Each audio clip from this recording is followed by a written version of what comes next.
Hello everyone, আসসালামু আলাইকুম রহমতুল্লাহি ওবরাকাতু। আজকে দেখাবো বামনার টেক যুব সংঘ ও আমাদের বড় ভাই আলামিন ভাই ও তারেক ভাইয়ের পক্ষ থেকে একটি খিচুড়ির আয়োজন করা হয়েছে।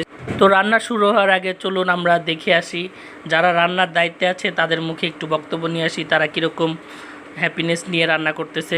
চলেন।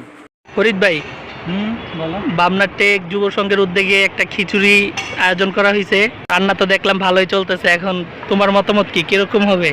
ছোট ছোট উদ্যোগ গ্রহণ করা হয়, এই ব্যাপারে কিছু বলো।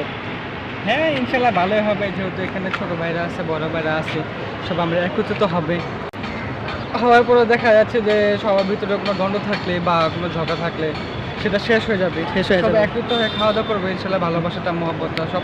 তোমাকে ধন্যবাদ। এখন খাবারের ব্যাপারে বলো, খাবারের প্রধান দায়িত্বের একজন তুমি, এখন খাবার কিরকম হবে আশাবাদী? খাবার ইনশাল্লাহ খুবই ভালো হবে। ভাই, বামনার টেক যুব সংঘের উদ্যোগে একটা খিচুড়ির আয়োজন করা হয়েছে।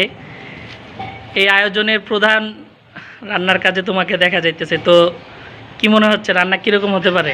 আলহামদুলিল্লাহ, রান্না অনেক ভালো হবে। যাই হোক, অনেক ভালো হবে, তোমার মুখ থেকে শুনলাম। আর দ্বিতীয়ত হচ্ছে, এরকম ছোট ছোট আয়োজন করা হয়, এই বিষয়ে তুমি কিছু বলো, যে এরকম সবাই মিলা যে একটা আয়োজন করো, মাঝে মাঝে ইয়ে করো, এই বিষয়ে তো সবকিছু আমাদের মন মানুষের উপর নির্ভর করে। আমাদের সবাই একত্রিত আছে, মন মানুষ ভালো আছে, আমরা কয়েকদিন পর পর এই আনন্দ ফুর্তিটা করি একসাথে আর কি। যাই হোক, আমরা দেখে নিলাম রান্নার প্রধান যে আছে তার মুখে একটি সুন্দর বক্তব্য।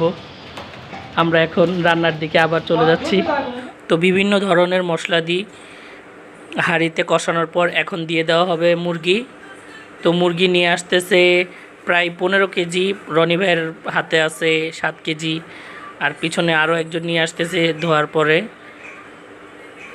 তো দেখতে পারতেছেন সুন্দরভাবে মশলাটা কষিয়ে নেওয়া হচ্ছে, এখন মাংসটা কষিয়ে নেওয়া হবে। আপনার সাথেই থাকুন এবং দেখতে থাকুন, পুরো ভিডিওটি উপভোগ করুন।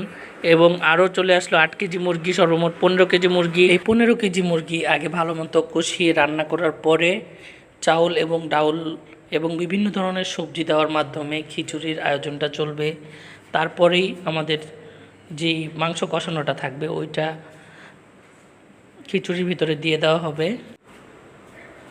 তো এই পর্যায়ে সুন্দরভাবে মাংসগুলো কষিয়ে নেওয়া হচ্ছে, ভিতরে কাঁচা কাঁচা যেন না থেকে যায়, সুন্দরভাবে যেন যারা খাবে তারা খেতে পারে। ভিতরের মাংসগুলোকে ভালোভাবে সিদ্ধ করার জন্য ভালোভাবে বিভিন্ন মশলাদি দেওয়ার মাধ্যমে কষিয়ে নেওয়া হচ্ছে,